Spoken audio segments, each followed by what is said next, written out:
Martin stood by the doorway, his movements sharp and precise as he adjusted his tie and straightened the cuffs of his shirt. The clock ticked quietly in the background. Then, without so much as a second glance, he turned to his wife and delivered the sentence that would linger far longer than the night itself. "You're not pretty enough to come with me tonight." That was all. No explanation. No softening. Not even a flicker of hesitation in his eyes. Just a blunt, polished dagger of a sentence flung at a woman who had once been his entire world. Karen stood frozen, her breath caught somewhere between shock and disbelief. The room was silent, except for the faint hum of the hallway lamp.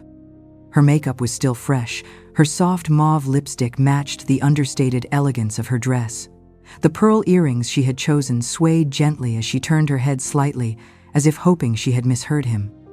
But the door clicked shut behind him, and the silence confirmed what words had already declared. She didn't cry. She didn't shout. She didn't follow him to argue, or demand an apology, or ask for a second chance to be seen. Instead, she turned and walked slowly to the hallway mirror. There, in the muted glow of the evening light, she saw herself not as Martin had just defined her, but as she truly was. A woman who had once been radiant in his eyes. A woman who had held his hand through 3.5 decades of life, who had given up promotions to care for their children, who had hosted dinners, remembered birthdays, softened his rough moments with grace. She had stood beside him, not behind. And yet tonight, she had become invisible, cast aside with one cold sentence. She looked at her reflection, the subtle contouring of her cheeks, the delicate line of eyeliner, the grace in her posture still intact despite the blow. She didn't look young, but she looked composed, elegant, presentable, even lovely. But none of that mattered anymore, did it? Because in the only eyes that had mattered for so long, she had just been deemed unworthy, unfit to be seen, unpretty. That word echoed like a hollow drumbeat through the silence. Not pretty enough. What he truly meant was not good enough, not valuable enough, not worthy of standing beside him in a room full of his peers. It wasn't about beauty, not really. It was about erasure. Her hands still rested at her sides, the clutch she'd carefully chosen left untouched on the console table. The dinner she'd planned to make for their return home would now go cold. She had imagined them coming back together after the event, sharing stories, unwinding over wine and laughter. That moment, that warm, familiar rhythm of partnership had been taken from her with just 7 words. She took a deep breath and closed her eyes. It wasn't the first time Martin had been dismissive, but it was the first time he had weaponized cruelty with such precision. This wasn't thoughtlessness. This was intentional, strategic even, an announcement that her place by his side was no longer guaranteed. When she opened her eyes, her gaze in the mirror was different. No longer hopeful, no longer soft. What stared back was not a wife preparing to attend a party. It was a woman realizing she had been quietly and now publicly cast out of her own marriage. No grand betrayal, no affair, no scandal. Just one sentence, cold, simple, and final. And somehow, that made it worse. Because it wasn't spoken in the heat of anger. It was delivered with the casual confidence of someone who no longer felt the need to pretend. A man so sure of her silence, he didn't even try to cushion the blow. And a woman so long ignored, she almost accepted it without question. Almost. But not tonight. Because that sentence, while cruel, did something Martin hadn't expected. It woke her up. It peeled back the years of small erasures, of swallowed disappointments, of quiet compliance. It forced her to see what she had been avoiding, that she had been slowly written out of the story of their life. Not with violence or volume, but with absence. And now, with one deliberate sentence, he had spoken aloud what she had only feared in silence. He was ashamed of her. And that shame was no longer a secret. It had been spoken into the air. It had been named. Karen didn't move from the mirror for a long time. She simply stood, studying the face of the woman she used to be, the woman she still might be, if only she could find her way back to herself. And in that stillness, something deep inside her shifted. She wasn't angry yet. She wasn't broken. But she was no longer asleep. not anymore. That night, after Martin's cruel remark, Karen didn't cry. But something inside her began to shift. The silence in their home, once familiar, now pressed against her chest like a quiet accusation. As she sat alone in the kitchen, the roast cooling untouched, she was drawn not to bitterness but to memory. There was a time when Martin saw her. Not just noticed, but truly saw her. She remembered the early days, their courtship filled with admiration and laughter. He used to introduce her with pride at company events, his arm wrapped gently around her waist as he'd say, "This is Karen, sharp as a whip and kinder than anyone I know." Those words had made her glow. She was never just the wife. She was his partner, his sounding board, the one who helped him make sense of the world. At work dinners, he would glance across the room just to meet her eyes, squeeze her hand under the table when a speech went well, and whisper afterward, "I couldn't have done that without you." But slowly, that man disappeared. The invitations stopped. When she asked why she wasn't joining, the answers became hollow. "You'd be bored," or "It's just networking, not worth your time." And she, not wanting to intrude, stopped asking. It wasn't just the events, it was the dinners at home, the late-night conversations, the inside jokes. They all thinned out like fog in morning light. The silence between them wasn't loud or angry, it was indifferent. He still brought her coffee, still nodded when she spoke, but the warmth had gone. As if she were a houseplant he had once loved and now simply remembered to water out of habit. The moment she could never forget came during a rare evening outtone of the last. Martin's company was celebrating a new client win, and for once, she was invited. She spent the afternoon preparing, choosing a dress he once said made her look like spring. She wanted to feel part of his world again. At the event, she stayed by his side, smiling politely, chiming in where she could. Then someone asked how long they'd been married. Martin laughed. "Too long to remember." Karen forced a smile. But what followed left her breathless. Greta Monroe, the poised and brilliant VP, turned to Karen and asked, "And what do you do?" Karen opened her mouth to answer, but Martin stepped in. "Oh, she works part-time, now mostly volunteers. Just keeps herself busy." Keeps herself busy. The phrase landed like a slap wrapped in velvet. It was casual, almost affectionate, but it erased decades of her life in 5 indifferent words. She had taught for over 30 years, led departments, mentored young teachers, shaped curriculums and students alike. And yet, in that moment, she was reduced to someone filling her time with little tasks. Unseen, unimportant, unnecessary. That night, back home, she stood in the bathroom, wiping off her makeup. She looked into the mirror and asked silently, "Is this who I've become?" But she already knew the answer. It wasn't that she had changed, it was that he had stopped seeing her. And in that fading, in that quiet erasure, Karen realized something far more painful than being forgotten. She was being rewritten. And it was time she picked up the pen. It happened on a Saturday evening. Martin had just won a regional award, and his company was throwing a formal banquet in his honor. Karen hadn't been invited. When she asked, Martin replied with a rehearsed indifference, "It's mostly internal. Nothing special. You wouldn't enjoy it." She smiled, nodded, and said nothing. But deep down, she felt something twist. Later that night, dressed in a simple silk blouse and a skirt she hadn't worn in years, Karen drove to the venue not to confront, not to cause a scene, but to see. To remember what it was like to stand in the same room as her husband. She didn't go inside. She stood near the entrance, pretending to scroll her phone, her eyes scanning the room through the tall glass panels. Martin looked sharp, surrounded by younger men in tailored suits. She watched him laugh, confident and composed. Then Greta Monroe approached. Karen could only hear part of the conversation, but the words were sharp and unforgettable. "Is Karen coming? I was hoping to finally meet her again." Martin chuckled lightly and replied, "Oh, she's not really comfortable with these kinds of events anymore. You know how women get." That sentence, so offhand, so polished, struck deeper than any direct insult ever could. Karen didn't wait to hear more. She turned away, her heels echoing softly against the polished floor as she walked to her car. The night air was cool, but her cheeks burned. Inside the quiet of the parked car, her hands trembled, and then the tears came out loud, not dramatic, just a slow, unstoppable flow. It wasn't just the lie, it was the ease with which he told it.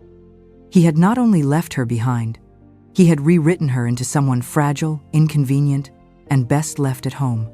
A woman who once stood beside him was now a footnote in his story, if even that.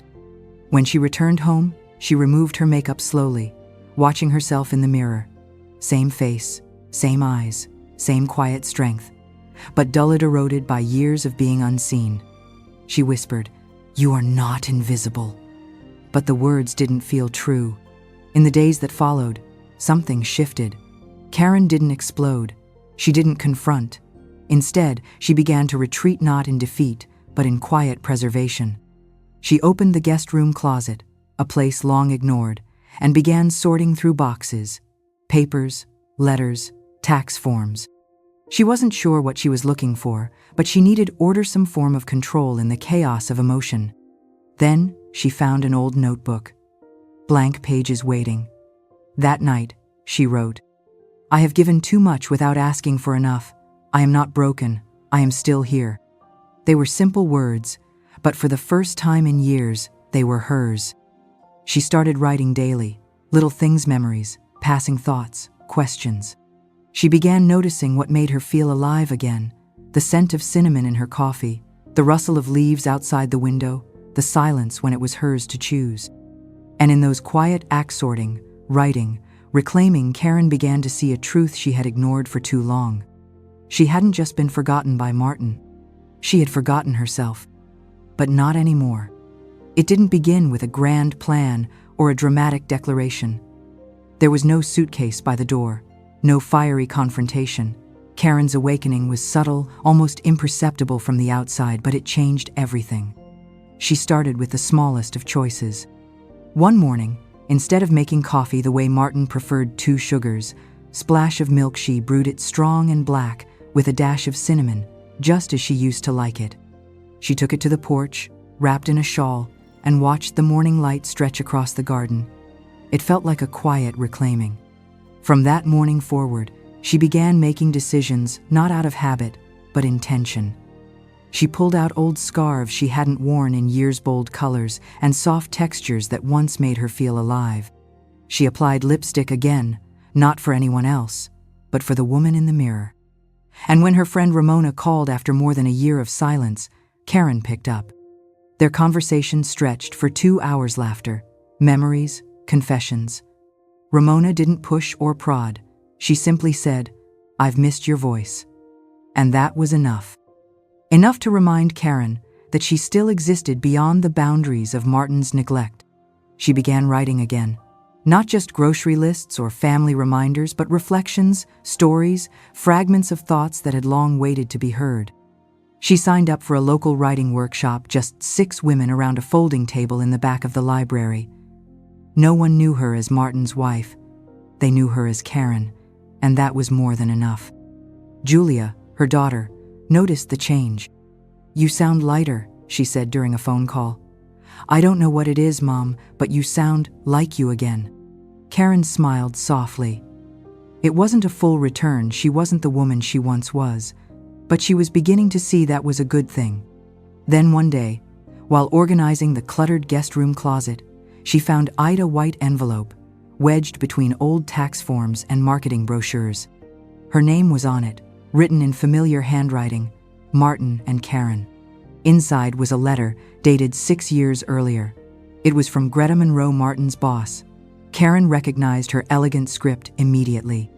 "Martin, thank you again for your presentation last Friday. Several clients specifically mentioned how impactful your speech was, a testament to both clarity and heart. I know Karen helped shape it. Please thank her for me. She's an asset not only to you, but to the entire team." Karen sat on the floor, the letter trembling in her hands. She remembered that night, how she had stayed up with Martin, editing line by line, strengthening his argument, softening his tone. She had poured herself into that speech. And he never told her, Greta noticed. He had buried the letter in a file box as if it were nothing. But it was everything. That letter wasn't a trophy. It was proof. Proof that she had mattered. That her voice had carried weight. That she had never been invisible enough to everyone. Tears welled in her eyes. Not from bitterness, but from a sense of recognition long overdue. She wasn't crazy. She wasn't being too sensitive. She had been edited out of the story, but not out of the truth. Karen placed the letter in her own drawer, not to wield it as a weapon, but to keep as a reminder. She was not broken. She had always been there waiting to be seen again. And now, for the first time in years, she was finally seeing herself. The invitation arrived on a Thursday morning, quietly slipped through the mail slot like any other letter, but the envelope was heavy cream-colored, thick with elegance, her name written in sweeping cursive. Mrs. Karen Ramsey. The handwriting wasn't Martin's, it was Greta Monroe's. Inside, the message was simple, deliberate. Dear Mrs. Ramsey, we would be honored if you joined us at this year's Executive Appreciation Dinner. Your past support and contributions have not gone unnoticed. We look forward to thanking you properly, in person. Warmest regards, Greta Monroe, Chief Regional Officer. Karen stood in the kitchen, holding the letter, letting the weight of those words settle into her chest. She read it again. Not once did it mention Martin. Not once did it suggest she come as someone's guest. This was for her. Because of her. She RSVP'd within the hour. The dinner was held a week later at a glittering venue overlooking the city skyline.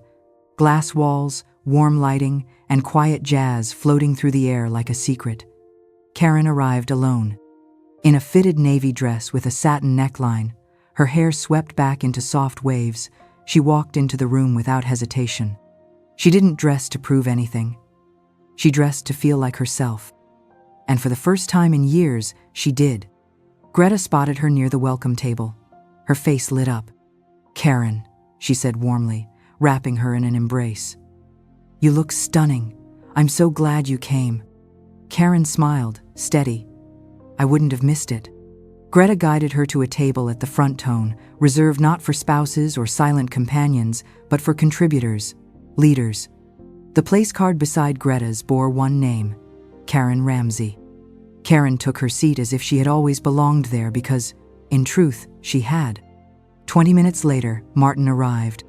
She saw him before he saw her standing, stiff near the entrance, scanning the room.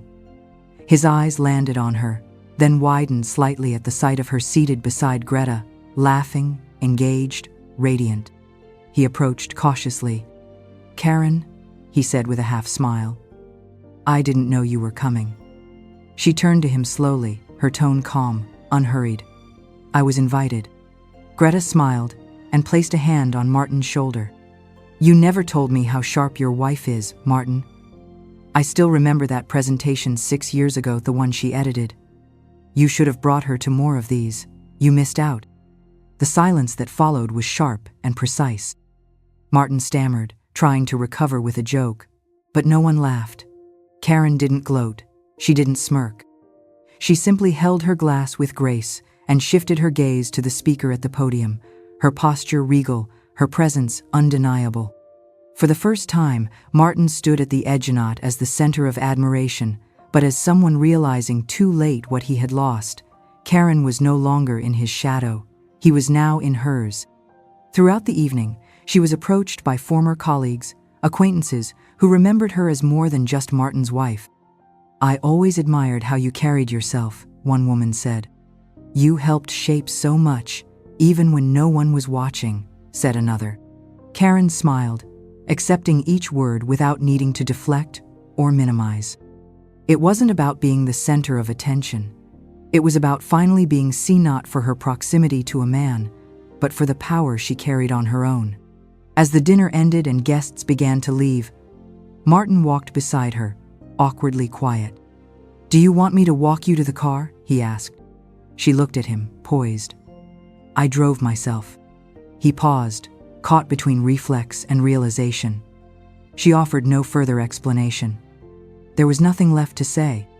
That night, there was no dramatic exit, no parting words laced with regret. There was only clarity. Karen didn't need to shout to reclaim her worth. She didn't need revenge, or anger, or permission. She showed up, and her presence said everything. In the months that followed, something in Martin began to shift. Or perhaps it was only his illusions that cracked. He hovered more, asked where she was going.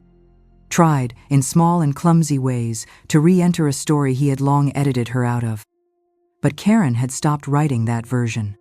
She had begun another one authored by her, centered around her. No longer a side character, no longer an accessory. She was not seeking an apology. She was not asking to be chosen again. She had already chosen herself. And in doing so, she turned quiet dignity into the loudest kind of justice, being fully alive in a life that once tried to make her disappear.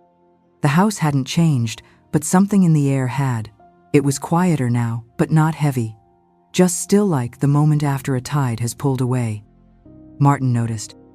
Not right away. Not when she stopped reminding him about appointments. Not when she removed their wedding photo from the living room.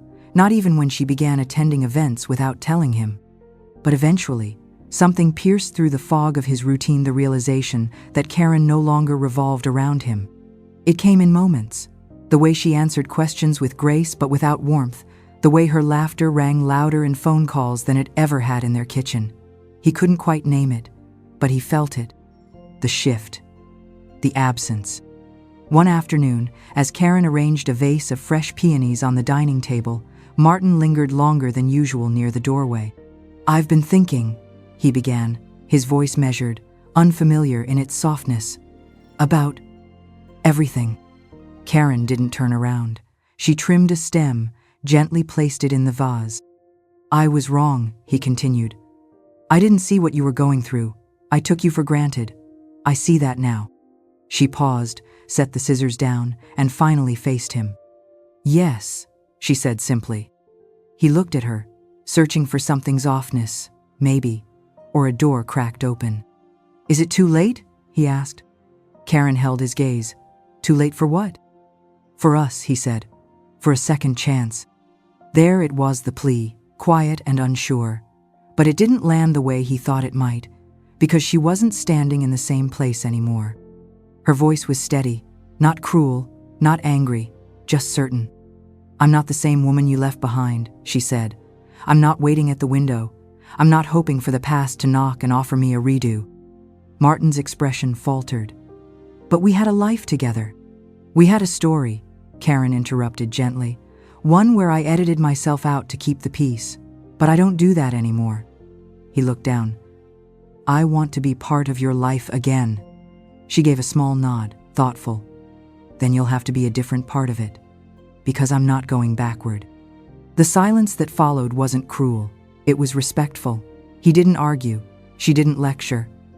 The conversation ended like the slow closing of a chapter, quiet, irrevocable. In the weeks that followed, Martin tried, in his own halting way, to inch closer again. He helped with dinner. He asked about her writing group. He lingered in conversations just a little longer. But Karen no longer moved in response to him. She moved in rhythm with herself. She wasn't punishing him. She simply didn't need him to validate the life she had reclaimed. Her children noticed too. Julia came over more often. Emmett called just to check in. There were new connections, tender and real, built not on obligation, but on curiosity and respect. Karen kept writing. She mentored younger women. She found peace in small rituals, jazz on Sunday mornings, cinnamon coffee on the porch, walks through the park that once held her tears. And sometimes, when Martin passed her in the hallway, he would pause, as if wanting to say something more. But he didn't. Because the truth had settled.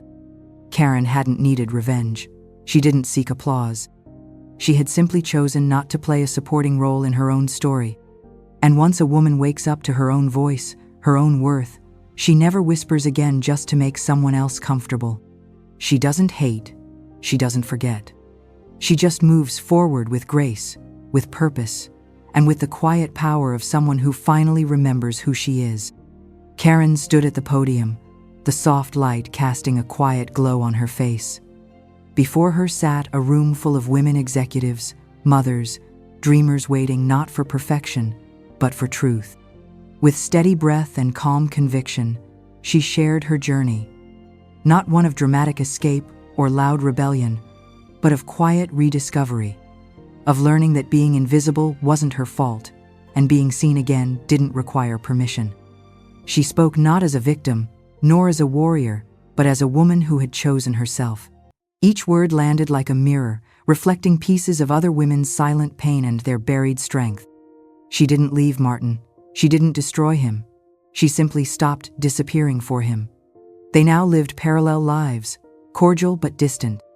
And in that space, Karen flourished not in spite of her past, but because she rose from it. Her final words echoed long after she stepped down. "You don't need permission to matter. I am still here. Not broken, not bitter, whole." And that truth, quiet, radiant, undeniable, was her liberation.